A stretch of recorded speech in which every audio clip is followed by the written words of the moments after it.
What's going on, man? Welcome back to the basement. I'm Ron, and today we have kind of a simple video here, but there are some players that you got to kind of have balls to take. There are some players where you're going to draft them in your home league, and your friends are going to tell you you're an idiot. He busted last year. He's really not that good. What are you doing, man? In my case, oh, you really do this for a living and you took him there? You're an idiot. So we're going to talk through 4 players that you have to be brave, that everybody else is too scared to take and redraft, and I'm going to tell you why you should be taking them at their current prices. So with all that being said, lock in. If you enjoy, make sure down below, subscribe, leave a like. Let's go. Like this froze, ice cold, ice around my body like I'm frozen. She gonna let me. Now our first player here is going to be Bijan Robinson. He is going at the 10th overall pick on Underdog as the RB3. And as always, if you haven't already, make sure you're checking out Underdog Fantasy. Use promo code RON. I'll have a link in the description, a link in the comment section down below. You click it, it'll take you to Underdog. It'll use my promo code RON. It'll match your first deposit up to $100. And they have the new Poodle tournament out right now, which I believe is $7 to enter, like $60,000 to first place. It is a beginner-friendly tournament because you can only enter it 50 times, whereas usually it's 150. Keeps guys like me with the red badges out of the lobbies, so you guys can go in there, play, have fun. It's beginner-friendly. Just make sure you do it soon because the Poodle will close fast. Now, we're talking about Bijan Robinson here because he almost embodies this in a way. He's my 7th overall player in my recent redraft rankings update, and my little brother thinks I'm crazy. My little brother is in high school. He's kind of good at fantasy football. He does just use my rankings, but I think that he is kind of the perfect, like, not casual fantasy football guy, but just somebody who, plays a home league in August. He's too young to be on Underdog or draft really before then. And he's like, what are you doing with a rookie in your top 7? And Bijan, I think, is the perfect guy where in your home league with your office buddies or whatever, you're going to step up to the podium to take Bijan Robinson in the first round. People might be like, what the heck are you doing? Now, I just want to tell you why you should be comfortable taking Bijan Robinson in the first round. Again, I would take him as high as like 7th overall. Right now, the way that I kind of see drafts, you have your top 5, right? You have Jefferson, Chase, Tyreek, Kupp, McCaffrey, whatever order you want. 6, it gets tough. You're taking either like Kelsey, doesn't feel great in a home league to take a tight end. You have Stephon Diggs, who's really only there because he's Josh Allen's #1 target. DeAndre Hopkins could really throw a curveball in the mix. You have Austin Eckler, who has been 20-plus points per game the last 2 years, but he's getting older. The Chargers keep adding weapons. You also have the fact that Eckler has been good, but he hasn't been amazing, right? When we look at just historically, over the last 5 seasons, the last 2 RB1 overalls, and Jonathan Taylor in 2021, Eckler in 2022, didn't even crack the top 8 point per game seasons by running backs over the last 5 years. So Eckler, yes, has been a top 2 running back the last 2 years, but it's been a weak running back landscape, and I think the best way to kind of bet against the current running back landscape is to bet on the unknown, right? Right now, running back is a weak point. I think after McCaffrey, nobody else really on the planet has access to, like 23-plus points per game, like Kamara 2018 and upwards. But I think Bijan is one that we can kind of bet on because he's uncertain, right? We don't really know what Bijan's going to look like. He is the best running back prospect we've seen since Saquon Barkley, who, by the way, if Saquon Barkley had his rookie year in 2022, he would have been the RB1 overall in fantasy, not Austin Eckler last year. So that's the kind of upside we're dealing with here as a rookie running back. So again, people are kind of concerned about Bijan Robinson, rookie running back. Why would you bet on him in the first round? But he was drafted 8th overall. I've talked about Bijan all offseason in the dynasty space, but people were telling me, Ron, you got to adjust the model. 2nd round draft capital, Breece Hall, Jonathan Taylor. 2nd round draft capital is a new 1st round draft capital. 3rd round draft capital is a new 2nd round draft capital, so on and so forth. No. We get Bijan 8th overall in the draft, and we just look at running backs who've been taken in that top 10 in the NFL draft. You have this list of like 9 running backs. So this is a table of every running back taken in the top 10 since 2007, all the way back to Adrian Peterson. And you can see it's really not a bad cohort where you have Saquon, who would have been the RB1 overall last year. You have Zeke, who would have been the RB2 overall last year. You have 6 of these 9 running backs, right? Bijan doesn't count because he hasn't played yet, but 6 of the 9 running backs would have been RB7 or better in points per game last year, where if you take the RB7 in points per game in the first round, like RB3 off the board, that's fine, right? But the reason I like Bijan is I think he has the upside that not many other running backs in this day and age really have, right? Taylor doesn't really have the receiving upside. Chubb doesn't really have the receiving upside. But you have Bijan, who is one of only, it's Bijan, it's Saquon, it's McCaffrey, of guys who had an A-plus or better receiving grade just based on their PPR points per game in the receiving game in college, their market share of receiving yards, all of that stuff. It spits out this. And you have Saquon and McCaffrey, who both had over 80 catches as true rookies in the NFL. Got my phone going off here, but that's why I'm buying in on Bijan, because the receiving upside is crazy. He's young. He's this unknown talent. And when the running back landscape is as weak as it's been the last 2 years, I'm kind of okay just leaning into the uncertainty. And on top of that, he goes to a great system with Arthur Smith. He goes to the Falcons, where they have the 7th best offensive line heading into 2023, according to PFF. They have a great run scheme. They were one of the most run-heavy teams last year. They should feed Bijan. I'm not all that worried about Tyler Algier. I know he's there. He looked good last year, but he looked good in the backfield with like Jason Huntley and Cordarrelle Patterson and whatever other bodies they had in there. I just don't see it as a huge hindrance. I think it's similar to kind of Michael Carter with Breece Hall last year, where he looked good in year one, but that doesn't mean that he's a talented running back. He just kind of stepped up, took opportunity when it was there. Now, the next player we'll talk about here that you have to be brave when you're selecting because you might get roasted. Same offense, Kyle Pitts. He's going off the board as a tight end 5, pick 70. I think that's around like the 7th round, 6th round. And why should we bet on Kyle Pitts again after 2 years of him not being really anything to write home about? And the reason for me, one of them, is that he's really good at football. He is the highest drafted tight end ever, 6'6", 4'4" speed. He is 7th among tight ends all-time in yards per game through 2 seasons. It's Kittle, Shockey, Gronk, Graham, Hernandez, Kellen Winslow, then Pitts. Then you have Kelsey, Ingram, Reed, Andrews, Antonio Gates. That's just a star-studded list of guys who have over 45 receiving yards per game from their first 2 seasons. And you can see on this list as well, Kyle Pitts is among the youngest, right? He's age 21 to age 22, which is next to like Gronk. But other guys, you know, Kittle was 24, 25 in his first 2 years. Travis Kelce was 24, 25. A lot of these guys come in really polished and really old already, whereas Kyle Pitts came in super raw. And when you look at kind of the progression of these guys and what they did in year 3, their year 3 points per game among all of those tight ends that were on that list, 14.5 points per game on average, which would have been the tight end 2 overall. So that's the trajectory Kyle Pitts is on right now. And then even if you just want to zoom in on what he did last year, really good peripherals, right? First in target rate, first in air yard share, first in deep targets, second highest ADOT, which means Kyle Pitts is already a freak where he's like fast, but he's not quite a George Kittle where he's going to make you miss and do all this yard of the catch stuff. But his high ADOT and his deep target and just like where he is on the field, that gives him a ton of efficiency. Kind of like Mark Andrews, where Andrews isn't like Kittle in the way that he gets efficiency. He's not going to give you missed tackles forced or yak. He just has a high ADOT, so he's this like downfield threat as a tight end.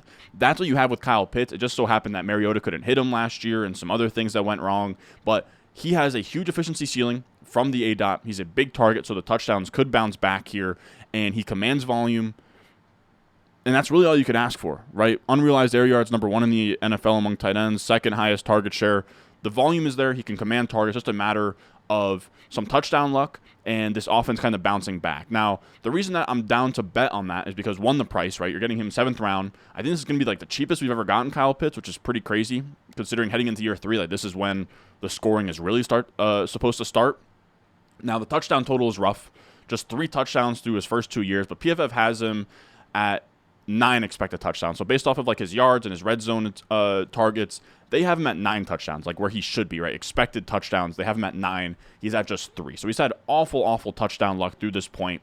And touchdowns are largely random. He had 15 red zone targets in year 1. He was on pace for just 8.5 red zone targets in year 2 before getting hurt. So that's a huge discrepancy, and it's kind of just goes to show that touchdowns are random, right? Eric Ebron has a 13-touchdown season. Before that, he never had more than 5 touchdowns in a single season. You had George Kittle last year.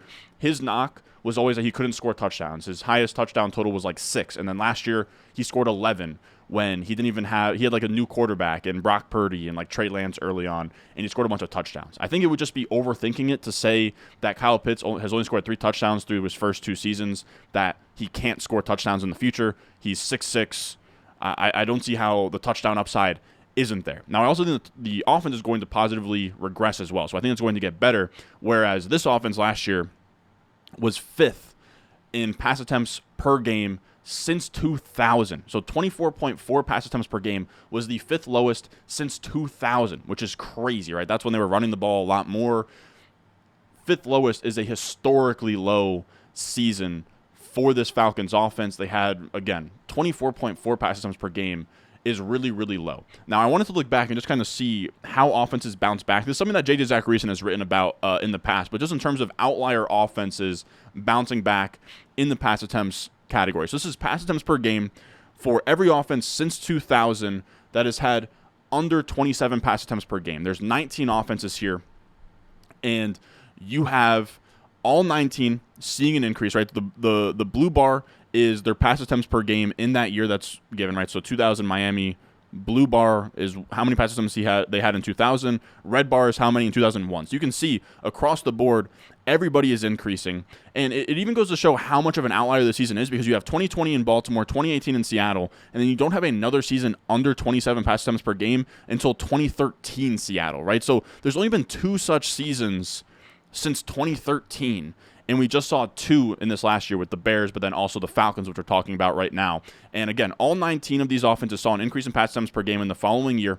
On average, an increase of 18.7%, which would put the Falcons from 24.4 points pass attempts per game to 29 pass attempts per game, which would have been 28th last year. Now, 28th pass attempts per game isn't crazy. It's not great, but it's at least workable, right? It's not historically low, and that's where I would expect this offense to go, right? They went from 23 pass attempts per game with Mariota, 29 pass attempts per game with Ritter. I think that 29 pass attempt per game projection from the percentage increase we can kind of expect is perfect. Now, there's also some upside for more. You see a lot of these red bars are like way higher. 9 of 19 saw 30 or more pass attempts in the following year. So we'll see.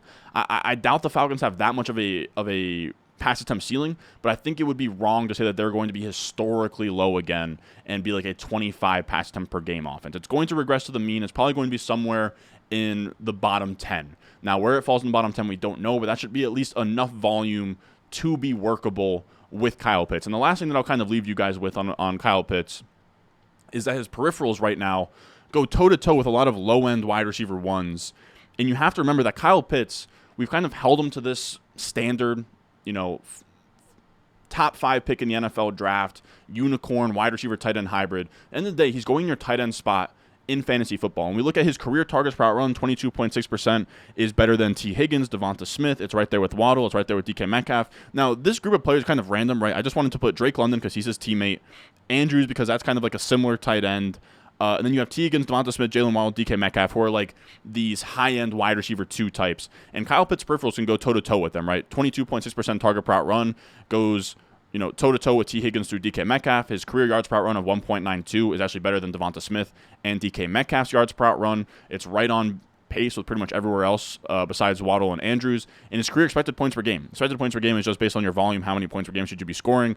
They're all in that 10 to 12 point per game area. And again, Kyle Pitts, you get to have essentially like a wide receiver 2 in terms of peripherals. And if that comes to fruition this year, you have to put that in your tight end spot. And it's much more impactful to your team to draft Kyle Pitts and have like 14 points per game as like the tight end 2 overall in fantasy in your tight end spot versus, say, Drake London, who's like 3 rounds more expensive, has a similar progression to Kyle Pitts. And I like drafting Drake London, but if you're in on Drake London, you should be way in on Kyle Pitts because Drake London, if he does like 14 points per game, like we can kind of, in terms of Kyle Pitts' ceiling, Drake London's ceiling probably looks similar, like 14, 15 points per game. That's just a wide receiver 2, right? That's not like this like league-winning dominant wide receiver season. But if you can put that in your tight end spot 2 to 3 rounds cheaper, it's a massive, massive win for your fantasy team. So that's why I'm still betting on Kyle Pitts. I think there's a lot of outs for him to pay off here. Now, the third guy we'll talk about is someone that has his own issue coming off an ACL tear. You draft this guy in your home league, and they're like, that he tore his ACL, man? And I love Breece Hall right now. He is a like mid to late 3rd round pick. You can get him, like you can start off your draft you can go something on the lines of like Stephon Diggs, Devontae Adams, Breece Hall. That is sort of possible right now if you're picking at like the 9 spot. But Breece Hall is someone that I think is going to rise a ton in August right now because I think that people are really overestimating or over-counting the ACL tear. Of course, the ACL tear, it's not good, but it's much different than your J.K. Dobbins tears of the world and your Javonte Williams tears of the world, where they had ACL, LCL, meniscus, MCL, and it's like this like brutal thrashing injury in their knee, whereas Breece Hall just had a clean ACL tear early last season. That is it. There is no meniscus damage. There is no MCL. There is no LCL damage. It is literally just a ACL clean tear. And we have the man, the myth, the legend, Deepak Chona, coming in hot on Twitter a couple days ago. He said, Breece Hall, by camp, Hall will likely have no limitations in the non-contact setting. Expect ADP to rise as a result of explosive footage. With youth, age 22, elite pre-injury athleticism, 95th percentile, and high draft stock, 36 pick, all working in his favor. Our algorithm projects a rapid bounce back for Breece Hall with likely RB1 production by week 6. And that's what it is with Breece Hall. I think we're going to see. I'm a Jets fan. I'll just be straight up. I'm a Jets fan. I'm not going to say I try not to be a homer with the Breece Hall stuff, but every report coming out of like Jets media and every video I've seen of Breece Hall has all been wildly positive. They're saying that he's running like over 20 miles per hour in practice. He's trying to get on the field, but they're sort of shutting him down a little bit. He looks like he's going to be ready to go. I think he's going to play week 1. Now, of course, he's probably going to start slow, right? They're not just going to give him the lion's share of touches right out the gate, 20 touches for Breece Hall fresh off an ACL. That's kind of the issue, is that he probably plays sparingly, right? This says until like week 6. Now, not sparingly, but like a 55% snap share guy, right? Not like a true bell cow or anything. But we're playing for the final stretch anyways with Breece Hall, right? So if he can come in there and be from like week 7 through week 17, the RB1 in overall fantasy, which I think is in his range of outcomes. I think RB1 overall in fantasy was in his range of outcomes last year as a guy who, was the RB8 with 17 points per game through week 7, didn't even start a majority of those games, was like listed as the 1B to Michael Carter in a lot of those games, wasn't truly unleashed until he tore his ACL. So you're getting that kind of upside at a discount in the 3rd round right now. And I think that there's a little bit of closing line value opportunity where if videos come out and he's playing in preseason and he looks good and he looks explosive, these videos are going to come out and then he's going to rise up to like an early 2nd and probably get into that Derrick Henry type area, like that 2-3 turn, whereas right now you can get him late 3rd on underdog. Absolute steal. He has it all, where he's an explosive runner. During those first 6 weeks, he was behind just Nick Chubb with 14 10-plus yard runs. The receiving upside is insane as well. Through 6 weeks, he was 5th among all running backs in targets with 30. He was averaging 5 targets per game, and they weren't just dump-offs either. He had a 5.3-yard 8-out, which was a full 2 yards higher than the next running back all of last year. He's a legit pass catcher. He can challenge for like 10-plus touchdowns, 70-plus catches, 1,000-plus rushing yards, just 22 years old.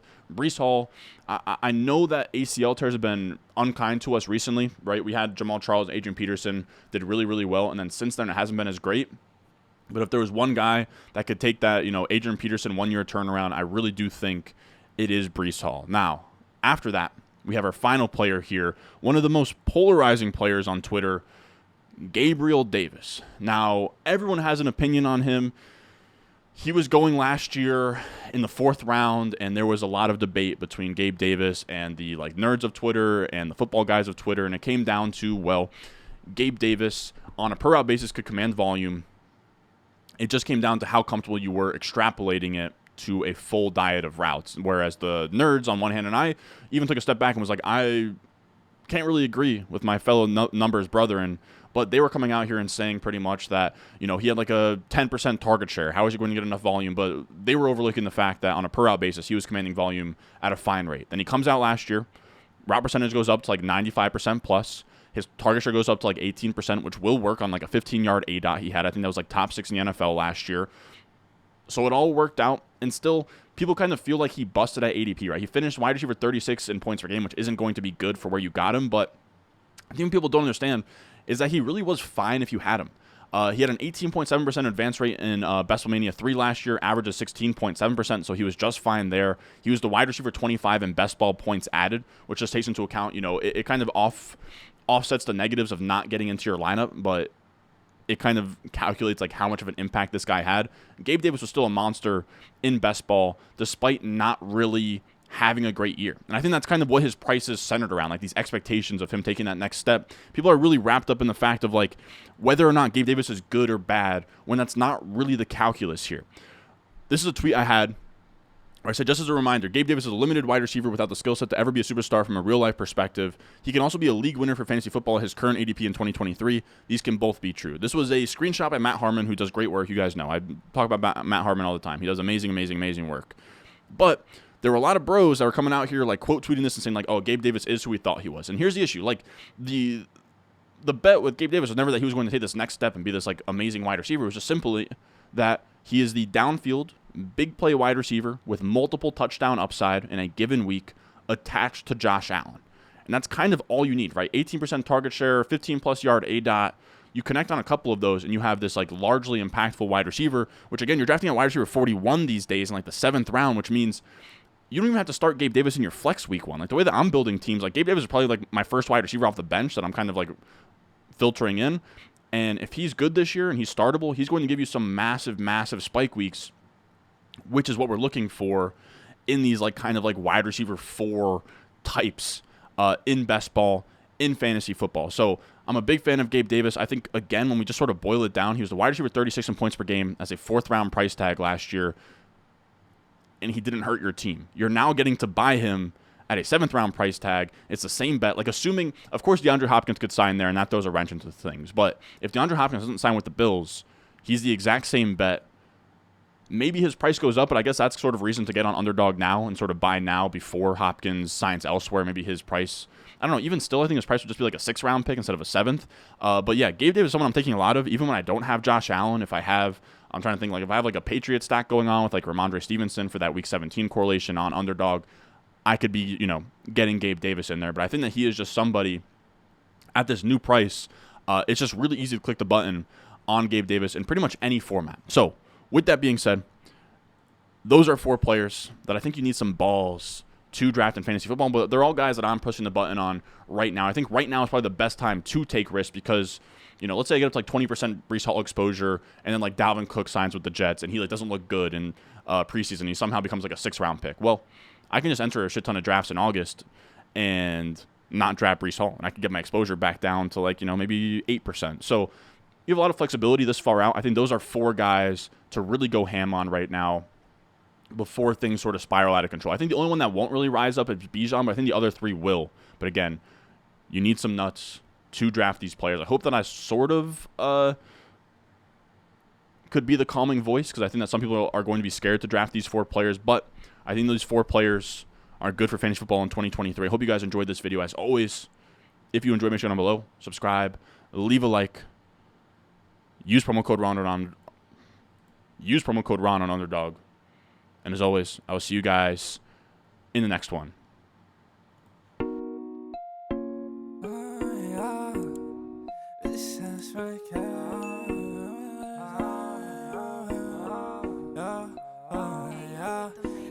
Stones, like this froze, ice cold, oh, oh.